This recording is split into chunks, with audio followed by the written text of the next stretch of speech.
Oh. So let's see, is the stream running? For some reason it's saying it's going live tomorrow. I really don't get it. I really don't get it with YouTube.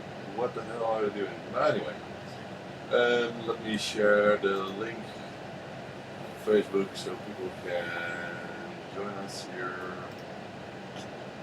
Yes. Continue production. Continues. Let's do that. Oops.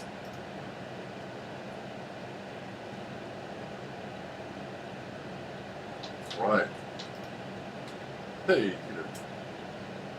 Let me check. Francisco, good afternoon. It suddenly got very dark outside again, so if you hear thunder, then you know what it's for.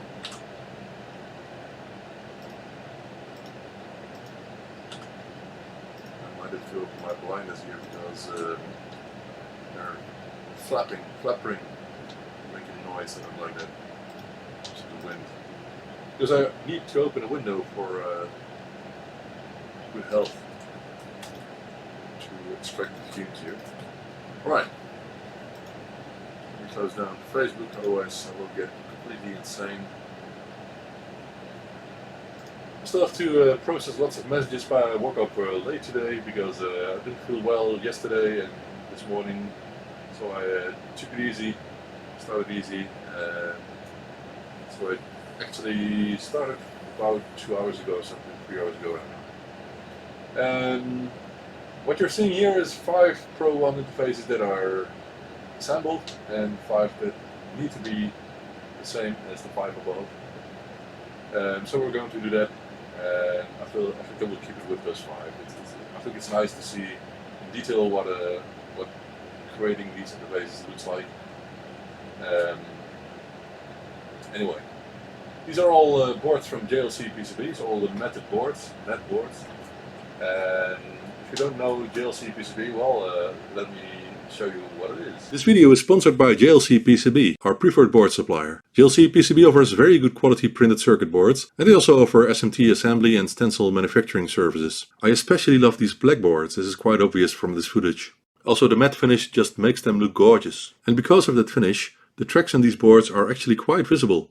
JLC PCB has an awesome website. Their software will automatically detect your board dimensions and show a preview of the board in any color and finish you like. JLC PCB has very competitive prices. We always have very good experiences with JLC PCB. So get over to their website and order your boards at JLC PCB now. Link in the video description. Alright, so that's for our commercial break. I will try to insert these more often because that is what makes making this video possible.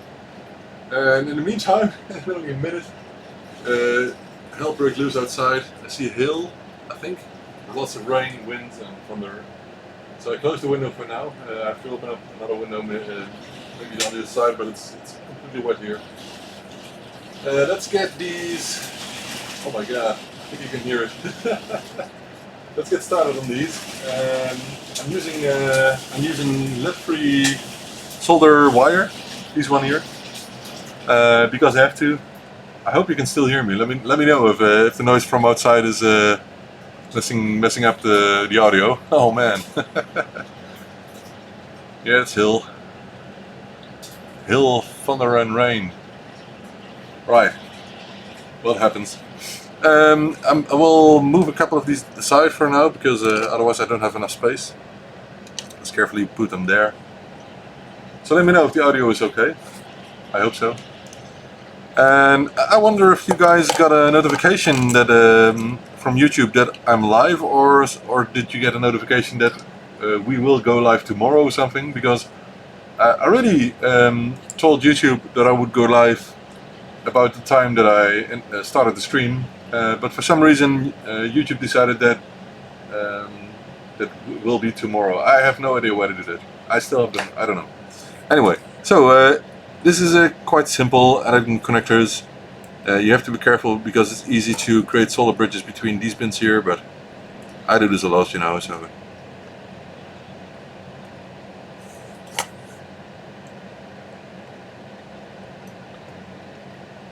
oh, I'm forgetting something, by the way. I should reinforce some things on the other side of the board. I will do that in a minute after this, because all the parts that are being mechanically stressed need to be reinforced a bit. And believe it or not, I had two packages with Pro 1s in it, where the SD card socket broke off completely, because I used to ship these interfaces with the SD card inserted into the slot, but the posting services are not that careful, I think. So a couple of those boxes were completely abused and didn't survive the shipment. Hence I should, like I said, I should reinforce these here, and I do not add the SD card. I don't put it in before shipment. I will put it separately in a bag, small bag. Okay, audio is perfect, nice. But can you hear the rain outside, or is it completely filtered by this microphone? I wonder. It is a good microphone sound. I think what I do think is that the software or the internal, how do you call it? I think I can call it internal software, and the camera, the Brio camera, already has some very advanced noise filtering embedded in it, because it is quite good, the audio. I was looking at some, what is it called? Let me check. Some wireless microphone for other stuff in the future. It's called a lavalier. Lavalier. I don't know. So it's such a small microphone you put on your shirt, you know, for live streaming and for recordings. Because I don't like the audio quality from my Panasonic camera here. So this one, it's a good camera. I really like it a lot. It's not expensive. But it's a HD camera with 60 frames per second.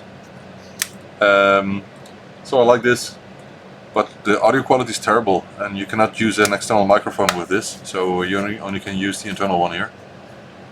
So I wish to improve that by using. You can hear a hill, yeah. I think it's good that you can hear a hill. That's weather, you know. It's nature. So I think I will buy such a microphone, wireless microphone, so I can move around, of course.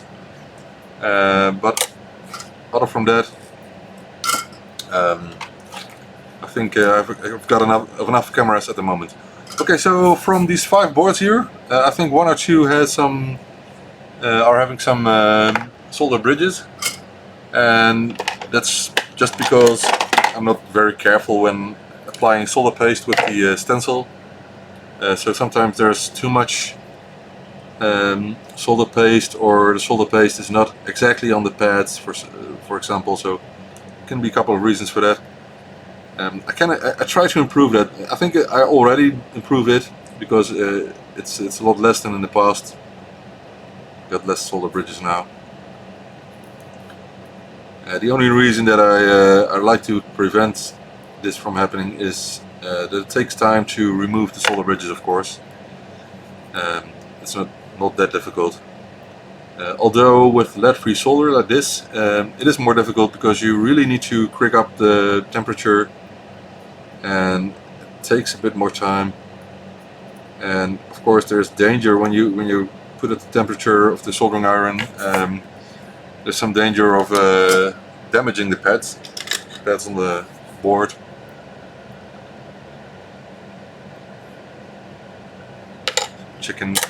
Visually checking. So I try to be careful. But I think I only saw 2 boards with some solder bridges, so that's not too bad. And only on this part here, not any other part. So that's perfect. Good enough. It's not perfect, sorry. Good enough. Perfect is something else. I'm not a perfectionist. Some people think I'm a perfectionist, but I'm not.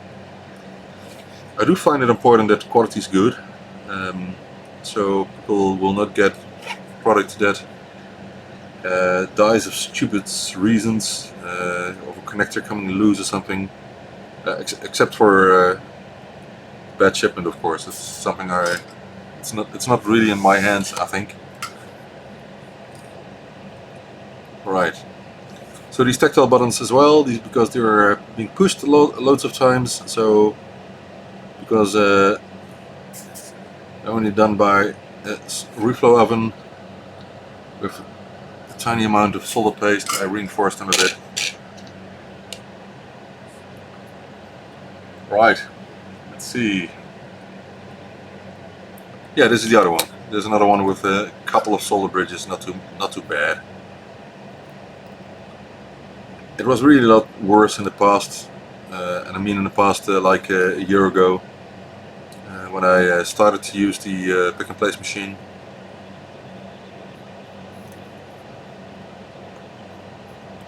It's still a lot less work than doing these all by hand.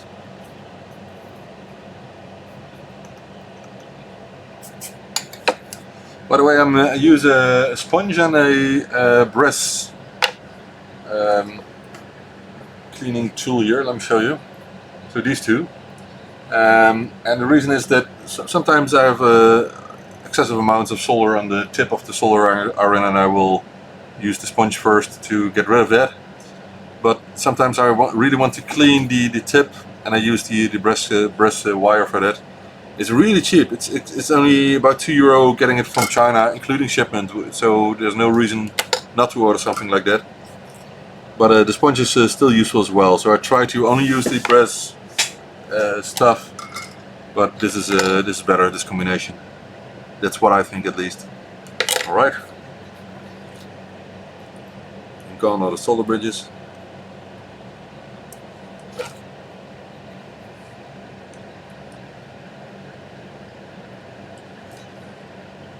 I was looking at the weather during the last couple of days to get outside a bit more because it's really important when you do this stuff. You sit down all day and you have quite bad fumes here. To get outside more, of course, but the weather is so bad at this moment I just can't. The same for my kids, by the way. They like to play games, and they sit still for quite an amount of time during the day. So I try to have them play, for example, some table tennis, ping pong throughout the day, and some other stuff, so they get some exercise at least. I think that's very important. They're not really kids. Well, my daughter's different. My son really is into playing games, computer games. It fits his personality, his character. I have talked a bit on Facebook about autism and some other stuff, and that's in our family. So I accept that he plays a lot of games, and my daughter really plays a lot more time outside. Likes doing all kinds of stuff and fantasize about all kinds of stuff. It's sometimes cool to hear what she's doing outside, in the backyard mainly. But I think it's important, of course, to also spend time with your kids outside and inside, and do things that are good for them and they like. And so not only play games, because I like to play games with them sometimes. I'm even, maybe you've seen some posts from me on Facebook, I'm even thinking of creating a real gaming desk where we can sit on with 3 players at a time. In the living room, by the way, because there's not much else space or rooms for that.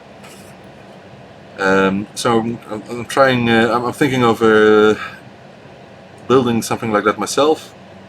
It's not the most complex thing to build, but I was surprised by how much space it will take in the living room. So I'm still doubting if I really should do that. But I think I might. I have to check it. Why do I have so many of these left? I don't know. Oh, for a back, of course. Sure. Right. So we've done the reinforcement here. We've checked all the. If there are no solder bridges left, I don't think so. We'll check it again later. But Not now. Okay, first is the edge connector, of course.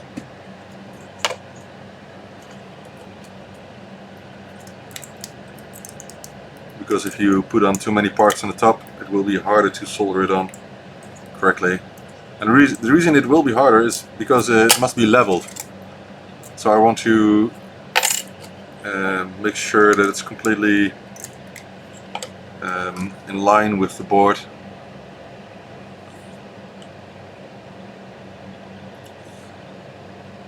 And make sure I do that by eyeballing it, so it's not an exact science, you know, but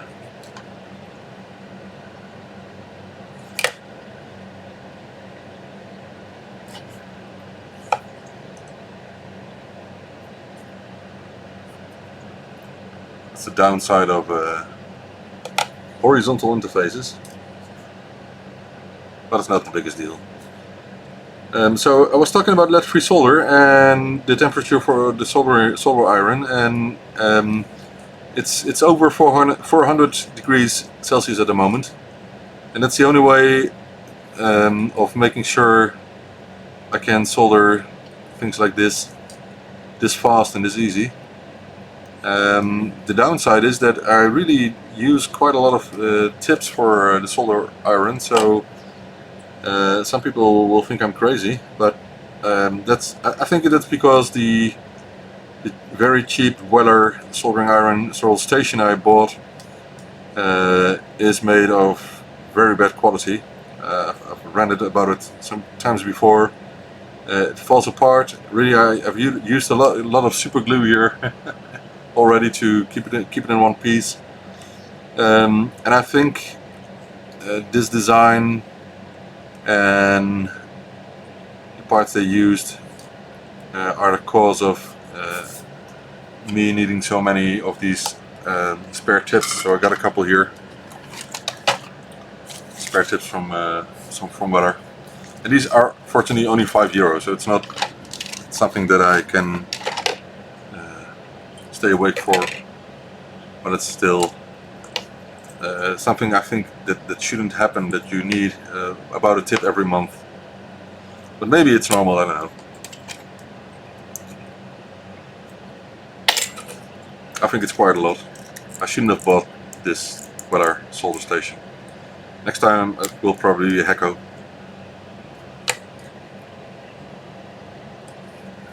Maybe I should get in contact with them. Get sponsored.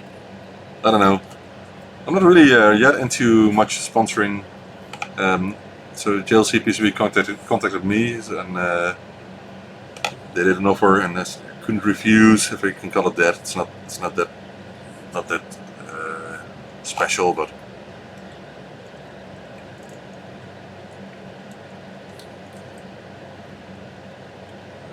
what I try to do is do it good enough for maybe other companies to come in and sponsor me. I was thinking of creating a Patreon, but that's a lot more work, if you ask me, because I have to think of some special campaigns or something, special things that I can give people, that the patrons that support me with that, and I really don't know how to do that. Maybe I could do something like creating videos and showing them first or so, or I don't know. I'm not there yet. Oh. If anyone has ideas for that, using Patreon, or if you think using sponsors is great, is good, I think it's good. It's only a minute, you know, video. And I wouldn't do a sponsoring deal if I don't like the quality, really.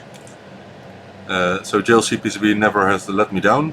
I've used other companies in the past, several, but JLC PCB until now is the very, very competitively priced and the quality is just outstanding. There's nothing to worry about there.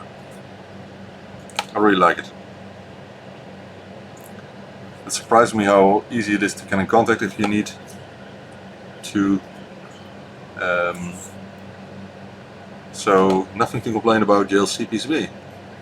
And until now, by the way, they are the first one, the only one that I know that has these matte finish. So that's another thing that is quite cool if you're interested anyway, of course, in how a printed circuit board looks like.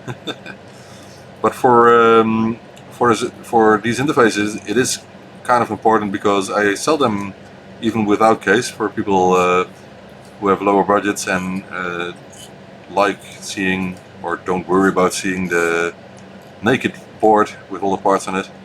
I do like that.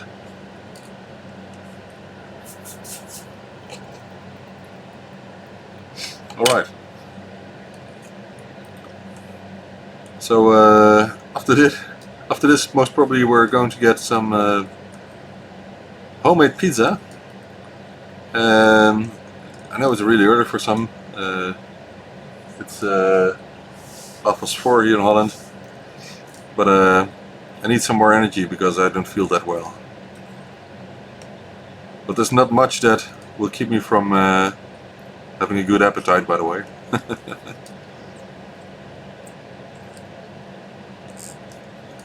I think the best thing for now for me would be some strong alcoholic stuff to clean my insides. I don't know.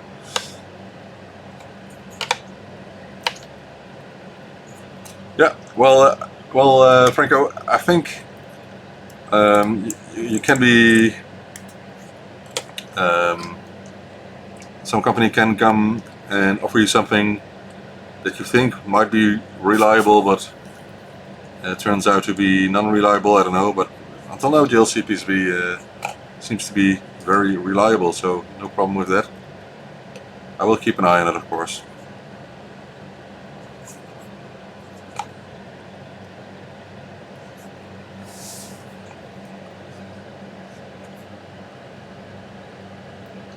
I remember that back in the days, in the 80s, when I was very young, I'm still very young, by the way. I feel like 25, 26 maybe. But back in the days, I really liked watching advertisements in Sinclair magazines. I was always almost drooling when I was watching the advertisements for hardware. So add-ons for Spectrums. The software didn't really interest me that much, but hardware did back in the days already. So it's well, I don't see myself as someone that is now one of the bigger sources of Sinclair hardware, but maybe I am, and I don't know. And with that comes some influence for people. So what I offer, what I market mainly, I should say differently. What I offer, what I make is automatically marketed. People are interested in something new if it's interesting enough to spend some time on, and that's what happens when you invent something new. And of course, the DiffMC interface wasn't my invention, if you can call it that. It was designed by Mario Prado, and the software was EasyXTOS, by the way, was made by Miguel Guerrero. And I got in contact with both of them and did an interview with them. So if you're interested in that, you can Google for DiffMC and EasyXTOS interview, add ByteDelight to that or something, and you will get to the page where the interview link is. I posted it on World of Spectrum originally, back in the days, some years ago already. And also it was printed in the Succession magazine from Sinclair User Club in Germany. I think they translated it, I don't know.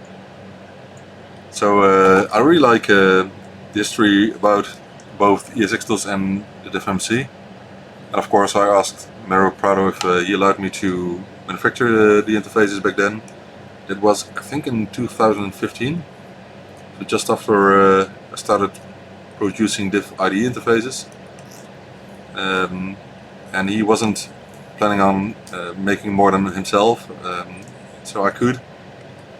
And after I started and sold quite a lot, some other companies got interested, if I can call it that.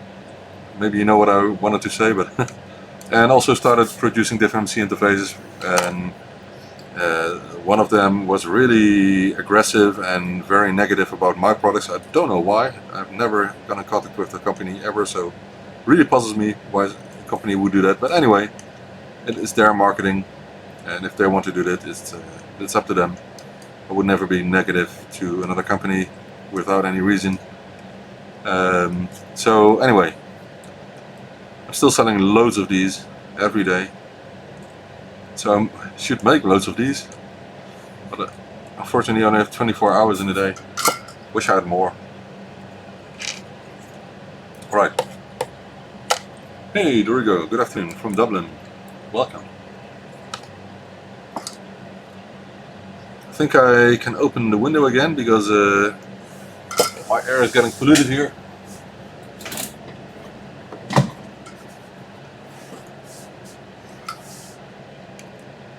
If I ever rent a business space, I will get better ways of handling the fumes.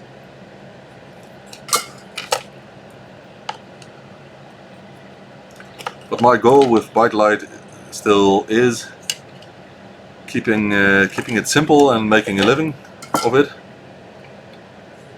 earning a living. So I'm not really planning on, this is not my goal of creating a big business out of it. But it's hard to think like that, because once you start a business and you're growing, it's kind of unwise to not continue growing. There are some reasons for that.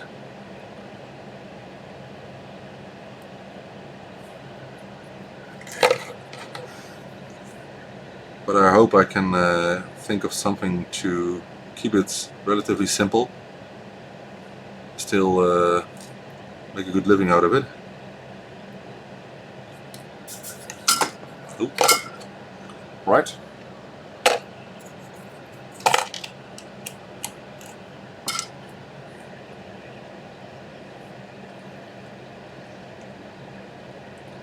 And sometimes I think I should have done this 20 years ago, but depends on a lot. If you're able to start a business when you're young. For me, that wasn't an option. Not back then.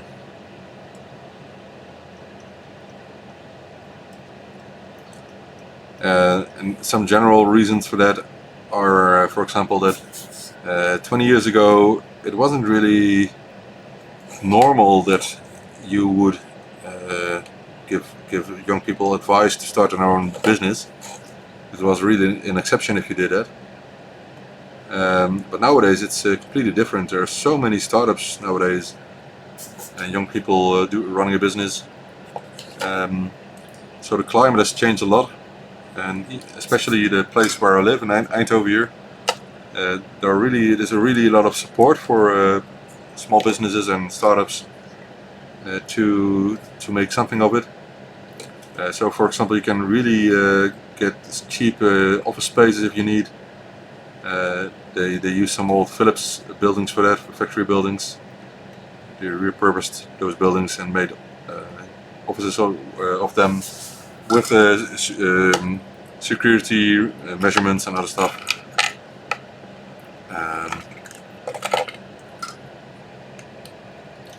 So I could do that, but it's not really close to home. There are some cool spaces here where I could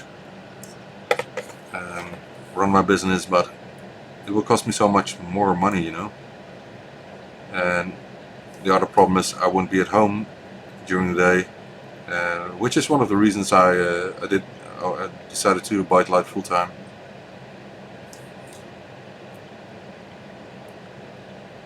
And when I say I want to keep it simple, I think this is not the simplest job, not the simplest way for earning money. I think the simplest way is just finding a job that fits your schooling, you know, your background, and getting paid by a company. But I think it has never suited me to do that. I've worked 17 years for a company. No, more than that. I've worked 17 years for my last company, and some 4 years for another. But I really like determining, planning, doing it my way. That's what I want to say. And you have to be careful when you say something like that, because my way or your way can mean total failure. It's easy to fail in a business. It's easy. There's so many people I know that try to start something and completely made a mess of it, and they really got stressed out completely, got into a lot of trouble. That's not wise, you know. It's creating your own business, but by default loads more work than working for an employer. I think.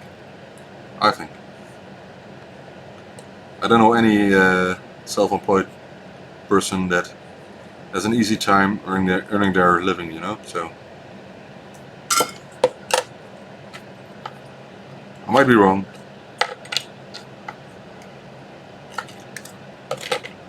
My problem, I think, is I want to do it all. I want to develop stuff. I want to be creative. I want to develop software, even not only hardware but software. And I mean software, for example, on the ZX Spectrum and machine code and basic, but also software for chips that are on these boards. For example, the FPGA. There are 2 FPGA chips here. I can do those nowadays. That's not the most complex stuff to program, to develop. I can develop software on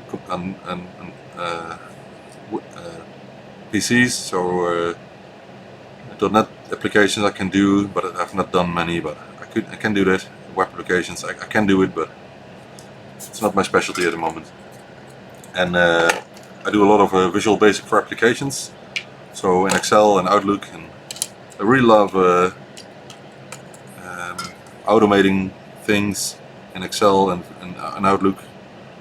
But the use of Visual Basic for applications, it's really powerful, because you can control about everything that you do by hand. You can control with software, and that's awesome.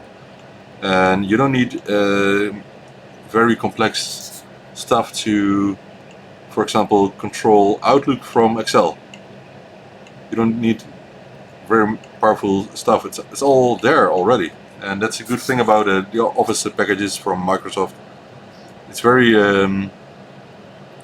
integrated into a suite, so the Visual Basic software behind that is awesomely powerful. I really like it. So that's what I do a lot. What else do I like to do? Well, you see, I like to do production. I like to do testing. I like to do sales. I like to be in contact with people. And I like to make videos, YouTube videos. I want to create a channel with videos every day. And I have a family that I want to stay in contact with. So all of it together is really too much. So I should do some, make some choices.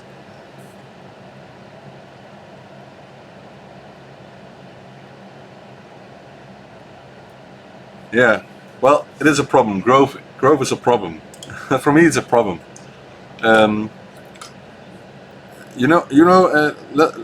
Let's be honest. What I really would have loved is only to have 2 products which I sell shitloads of, and then keep it with that. But of course it's completely unrealistic.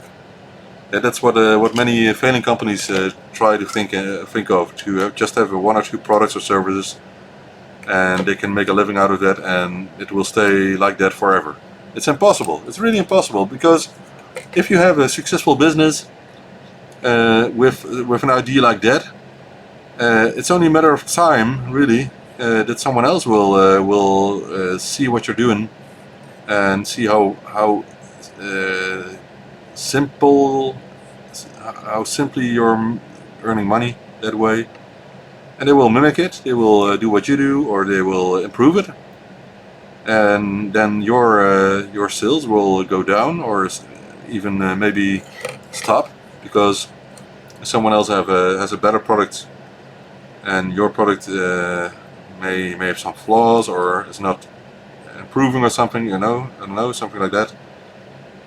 So you have to continue developing, you have to continue improving, and that's really important. It's impossible to think, okay, I'm there, I've done what I needed to do, and now I only have to automate it, and well, that's it, and I can do this until I'm retiring or something. It's impossible. Not possible. And also in these Western countries, it's really hard to earn enough money to pay for your rent or mortgage, or and pay for your insurances, and pay for food, your car, or cars maybe, and all other stuff. Electronics, especially electronics, are expensive nowadays. But I do, because I'm creative, I always find cool stuff that costs a lot less than the stuff in the shops.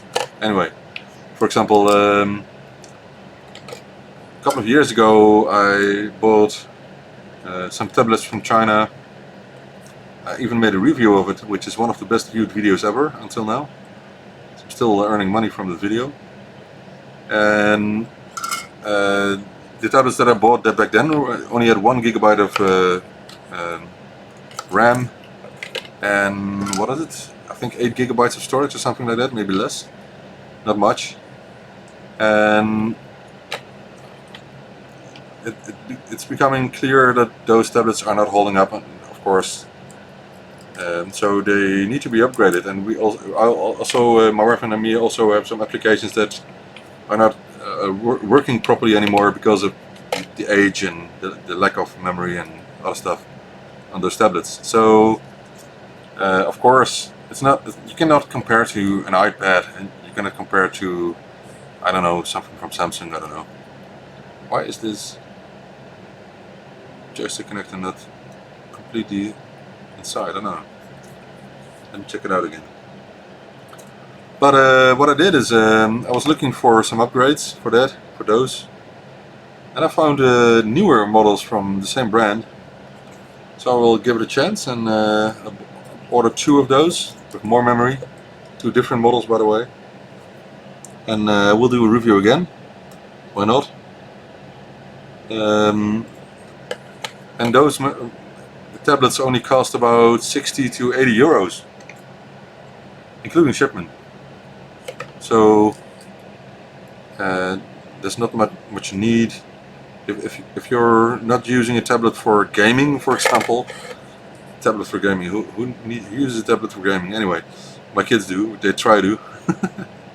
But of course no modern title games, only simple things, covering games, that sort of thing. And of course there will be people that use a tablet for gaming. Maybe people with an iPad, or people with modern Samsung Galaxy tabs, I don't know. I don't see any reason using a tablet for gaming, but I have enough other stuff for that. PlayStation 4 and PCs, loads of them, and all with good graphic cards. And but anyway, so I just ordered 2 newer tablets for way less money than something in the shops nowadays. So, curious about those, we'll create a video about it.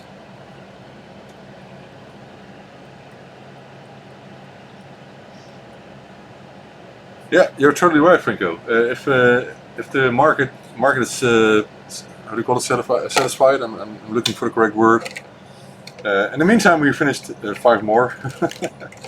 If the market is dried up and you do not continue to develop something new, then and everyone who is interested has one already, then okay, then it's done. Of course, you can work on bigger markets. For example, if I would create add-ons for well, let's think of something. I don't know, modern add-ons for example for Raspberry Pis. I don't know, something like that. If I would create add-ons for that, I might sell a shitload more of those add-ons, but margins would be lower, and people would have higher expectations when it comes to shipping and so, you know. So that would be completely different. I think if I would make a product that will sell thousands in a month, for example, it's impossible to do it at home. You really need to outsource it to a factory or buy your own machines and use a factory space. There's no way of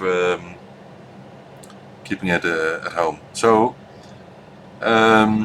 this is what I do now, and I like working with ZX Spectrums. It's for one, it's really lovely to work with a computer with such an amount of, how do you call it? What's a good description for that? ZX Spectrum is one of the few computers that give people a good feeling. It gives people some feeling of nostalgia, looking back at their youth, and the simplicity of the games and the computer, and also the power of the power of the simplicity that Sinclair decided for is really awesome. Also the way it looks, the designs by Rick are also awesome, and there are not much other things that give me the same feeling and flashbacks than ZX Spectrums. And I used a lot of other computers, really. I used MSXs, I used Ataris, I used Commodore 64s, Commodore Amigas, I have a couple of those. I used Philips P2000 systems, mainframes. I used so many things in the past. I tried to get my hands on as much as I could. I used all the PCs from every age possible, starting with the 8-bit XT machines, you know, the first ones from IBM with 5.25 inch floppy drives, and I used everything. I am up to the 8th generation of Intel CPUs at this moment. Maybe I should upgrade to the newest ones that were released 2 days ago. I don't know. So I like everything, but I get the best feelings with Sinclair computers. So that's the reason I really love working on these. And that's one. And the second thing is that I don't know of any other community that is filled with so many people that are trying to be nice to each other. Of course, with exceptions, and of course there's always some frustration about some people. My motto is there has to be only one. I don't have a beeper here, so I have to be careful. There has to be only one person that has a bad influence and can make it hell for about everyone in the community. That happens. So I try to be something like compensation for those people. I try to be like that. I try to insert a lot of positive things into the community. That's what I try. Just because I like it. I like working that way with people, you know. All right. I'm not perfect, by the way. I have lots of problems with other people. But that's what I try with the Sinclair community. I really love it. Anyway, Dorigo Diff MC Pro Mini attached to joystick interface. it works as 2 joystick or 1 joystick mirrored. Okay, you can use both a normal joystick interface and a Pro Mini joystick interface. If you set the joystick interface, if you configure the interface on a Pro Mini to, for example, Sinclair, then you can use that one as Sinclair joystick and use the other joystick interface, for example, as Kempson joystick. So you can play multiplayer games that way. It's the same with this Pro One here. There are 2 interfaces here. You can configure them in 4 sets, and you can disable the interface altogether if you need to. If you have a computer with integrated joystick ported, for example, I don't know. But there are many people who like the case for this model, and also that it has 2 SD card sockets. I think it's and of course it has a throughput interface connector, so it's quite complete, if you ask me. I like it. There are so many options of combining stuff. I really like working on these. There will also be new models, but first I have to catch up with all the work. Just got a mail from someone from Germany who had promised to ship out his refurbished machine 2 weeks ago, and I still haven't done it. Oh, I'm frustrated about it. I really don't like it, but it's hard to make choices sometimes. Maybe I will make it up with some people by sending their refurbished stuff back for free. I will have to check, or for less, something like that. Or add strobe levels. I do that a lot. I add strobe levels to make it up with people. Anyway, I think this is it for now. I think we'll start making the pizzas. I'm hungry, really. If I don't feel well, I often try to feed myself to the limit. I know it's not good. Anyway, I do get some exercise, so don't worry. That's it for now. I won't do flashing of the chips, and I won't do testing now, because the other side of the workplace here is completely filled up with boxes and other stuff, so I have to move that first. I won't do it now. We'll do it later. But anyway, thank you for being here and keeping me busy. I will be back with more videos, I hope tomorrow. We'll see. So, thank you for watching, guys. Bye bye. Alright. I think I'm live. I just noticed that there was a new update for Fortnite, and I was interested in the new Party Royale mode. The marketing says it's without any weapons and just doing adventures games, I don't know, mini games, I have no idea. So I really wonder what it is. I started up just to see if it started. I haven't done anything in the game, so I wonder what it looks like. It's live. No idea if it was YouTube or studio. It is a big mess, if you ask me. It says it's live. Here, check.